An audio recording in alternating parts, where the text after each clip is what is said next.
या व्हिडिओमध्ये आपण संच लिहिण्याच्या दोन पद्धती पाहणार आहोत. चला, गणिताच्या जगातले आपले नेहमीचे संच पुन्हा एकदा आठवूया. तुम्हाला डाव्या बाजूला काय दिसतं आणि उजव्या बाजूला काय दिसतं? तुम्हाला यात काही फरक दिसतोय का? डाव्या बाजूला तुम्हाला संख्यांची यादी दिसेल आणि उजव्या बाजूला त्या याद्यांची नावं आहेत. आपण या याद्यांना काय म्हणतो? पहिली यादी आहे सर्व नैसर्गिक संख्यांचा संच. त्यानंतर आपल्याकडे सर्व पूर्णांक संख्यांचा संच आहे आणि असंच पुढे. यातला मुख्य फरक सांगायचा झाला तर मला याचा विचार असा करायला आवडतो की डाव्या बाजूला तुमची उत्तरे आहेत आणि उजव्या बाजूला तुमचे प्रश्न आहेत. संच लिहिण्याच्या दोन वेगवेगळ्या पद्धती आहेत. एकतर तुम्ही असं म्हणू शकता की 1 2 3 4 आणि पुढे अनंतपर्यंत हा एक संच आहे, किंवा तुम्ही असं म्हणू शकता की आपण सर्व नैसर्गिक संख्यांचा संच शोधतोय. या दोन्ही पद्धती चालतात आणि यासाठी आपण जे तांत्रिक शब्द वापरतो ते आहेत यादी पद्धत आणि गुणधर्म पद्धती. जेव्हा आपण उत्तरांची यादी बनवतो तेव्हा आपण त्याला यादी पद्धत किंवा रोस्टर मेथड म्हणतो, आणि जेव्हा आपण प्रश्नांचा किंवा नियमांचा वापर करतो तेव्हा आपण त्याला गुणधर्म पद्धत किंवा सेट बिल्डर फॉर्म किंवा सेट बिल्डर मेथड म्हणतो. चला, आता आपण या दोन्ही पद्धती अधिक जवळून पाहूया. सर्वात आधी यादी पद्धतीबद्दल बोलू. समजा आपण 10 पेक्षा लहान असलेल्या सर्व विषम धन पूर्णांक संख्या शोधत आहोत. तर सर्वात आधी आपल्याला जे करायचं आहे ते म्हणजे कंस काढणे, आणि कोणताही साधा कंस नाही तर आपल्याला महिरपी कंस वापरायचा आहे. हे ते महिरपी कंस आहेत आणि आपण आपलं उत्तर या कंसांच्या मध्ये लिहितो. तर मग आपलं उत्तर काय असेल? आपल्याकडे विषम धन पूर्णांक संख्या आहेत. आपल्याला 1 घ्यावा लागेल, 3 घ्यावा लागेल, 5 घ्यावा लागेल, 7 आणि 9 घ्यावे लागतील. त्यापेक्षा जास्त नाही, कारण आपल्याला 10 पेक्षा लहान पूर्णांक संख्या हव्या आहेत. तर ही आपली उत्तरे आहेत. आपण त्यांना घटक असं म्हणतो आणि आपण त्यांना स्वल्प विरामांनी वेगळं करतो. इथे एक छोटीशी गोष्ट लक्षात घ्या. आपण हे उत्तर किंवा घटकांची यादी कोणत्याही क्रमाने लिहू शकलो असतो.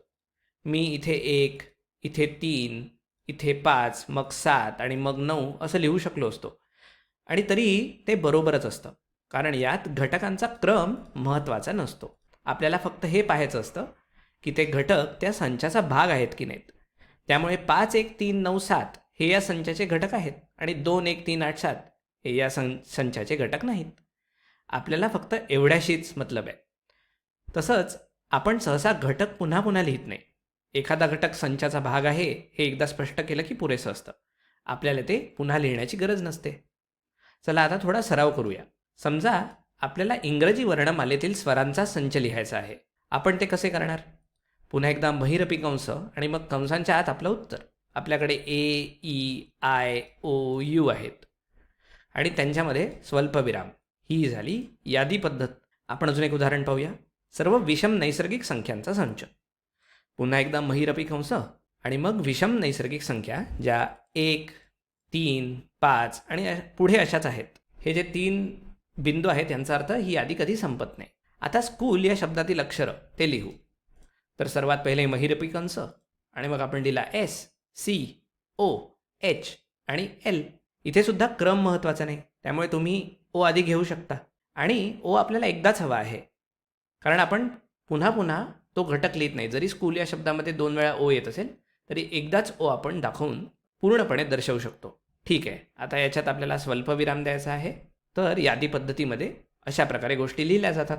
आता गुणधर्म पद्धती पाहू. पुन्हा एकदा आपण एक उदाहरण घेऊया. 6 पेक्षा लहान असलेल्या सर्व धनपूर्णांक संख्या. यादी पद्धतीनुसार आपण महिरपी कंस घेतो आणि कंसात उत्तरं लिहितो. पण यांचा प्रश्न काय बरं? प्रश्न अगदी स्पष्ट आहे. आपण 6 पेक्षा लहान असलेल्या सर्व धनपूर्णांक शोधत आहोत. गुणधर्म पद्धतीमध्ये लिहिण्याचा हा एक मार्ग असू शकतो, पण आपण याला गणिताच्या भाषेत अधिक अचूकपणे लिहू शकतो. ते कसं ते पाहूया. आपला प्रश्न आहे 6 पेक्षा लहान सर्व धनपूर्णांक संख्या. त्यामुळे यातील घटकाने काही नियमांचे पालन केले पाहिजे. तो घटक एक धनपूर्णांक संख्या असला पाहिजे आणि तो घटक 6 पेक्षा लहान देखील असायला पाहिजे. या दोन्ही अटी पूर्ण झाल्या पाहिजेत आणि ती धनपूर्णांक संख्या असली पाहिजे आणि ती 6 पेक्षा लहान असली पाहिजे.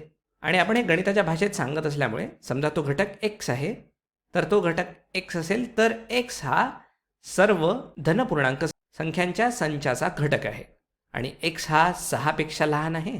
आणि त्यामुळे आपण खऱ्या अर्थाने असं म्हणत आहोत की आपण असे सर्व x शोधत आहोत की x हा नैसर्गिक संख्यांच्या संचाचा घटक आहे आणि x हा 6 पेक्षा लहान आहे.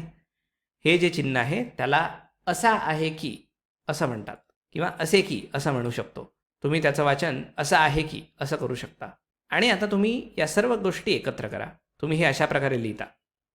तुम्ही महिरपी कंस वापरता आणि त्या कंसाच्या आत तुम्ही हे सर्व लिहिता.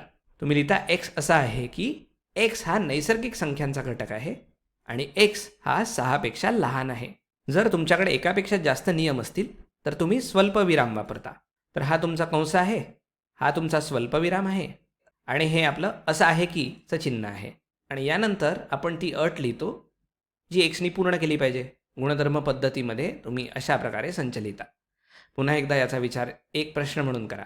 जर तुम्ही हा प्रश्न सोडवला तर तुम्हाला हे उत्तर मिळेल. चला काही उदाहरणे पाहूया. AEIOU हे तुमचं उत्तर आहे. मग प्रश्न काय आहे? प्रश्न असा आहे की तुम्ही सर्व वाय शोधत आहात. इथे तुम्ही कोणतंही चल वापरू शकता बरं का. मी वाय म्हटलंय पण इथे तुम्ही काही पण वापरू शकता. पण तुम्ही असे सर्व वाय शोधत आहात. वाय असा आहे की वाय हा इंग्रजी वर्णमालेतील स्वर आहे, नाही का? आता पुढे पाहूया. 1, 3, 5 आणि पुढे अनंत. याचा प्रश्न काय आहे बरं? याचा प्रश्न असा आहे की आपण सर्व झेड शोधत आहोत जिथे झेड ही एक विषम नैसर्गिक संख्या आहे. आणि जर तुम्हाला याला गणिताच्या भाषेत अधिक अचूक करायचं असेल तर तुम्ही असं म्हणू शकता की आपण सर्व झेड शोधत आहोत. झेड असा आहे की झेड बरोबर 2n-1. विषम संख्या लिहिण्याची ही एक पद्धत आहे. समसंख्यांसाठी 2n आणि विषम संख्यांसाठी 2n-1 किंवा अधिक 1 असं वापरलं जातं. म्हणजे झेड बरोबर 2n-1 आणि n हा नैसर्गिक संख्यांचा घटक आहे. हा जर तुमचा प्रश्न असेल तर तुम्हाला हे उत्तर मिळेल. तुम्ही हे तपासून पाहू शकता बरं का. चला nच्या जागी 1 ठेवूया. nच्या जागी 1 ठेवलं तर आपल्याला काय मिळतं? झेड बरोबर 2-1 म्हणजे 1. n बरोबर 2 ठेवलं तर 2-4-1 3 म्हणजे झेड बरोबर 3. n बरोबर 3 ठेवलं तर 3-6-1 5. अशाच प्रकारे तुम्हाला पुढे सर्व उत्तरं मिळतील. आता शेवटचं एक उदाहरण पाहूया. 1, 4, 9, 16 आणि अनंत या कोणत्या संख्या आहेत? याचा प्रश्न काय आहे? तुम्ही नीट पाहिलं तर हे पूर्ण वर्ग आहेत. 1, 4, 9, 16 आणि कोणत्याही साधारण संख्यांचे वर्ग नाहीत. तर हे 1 पासून सुरू होणाऱ्या सर्व नैसर्गिक संख्यांचे पूर्ण वर्ग आहेत. त्यामुळे प्रश्न असा आहे की आपण असे सर्व x शोधत आहोत जिथे x असा आहे की x हा nचा वर्ग आहे आणि n हा 1 पासून सुरू होणाऱ्या नैसर्गिक संख्यांचा घटक आहे. जर तुमचा प्रश्न हा असेल तर तुम्हाला उत्तरात सर्व पूर्ण वर्ग मिळतील. तर अशा प्रकारे आपण संच लिहिण्याच्या 2 वेगवेगळ्या पद्धती पाहिल्या आहेत. एक आहे उत्तरांच्या स्वरूपात आणि एक आहे प्रश्नांच्या स्वरूपात. एकाला आपण यादी पद्धत म्हणतो आणि दुसऱ्याला आपण गुणधर्म पद्धती म्हणतो.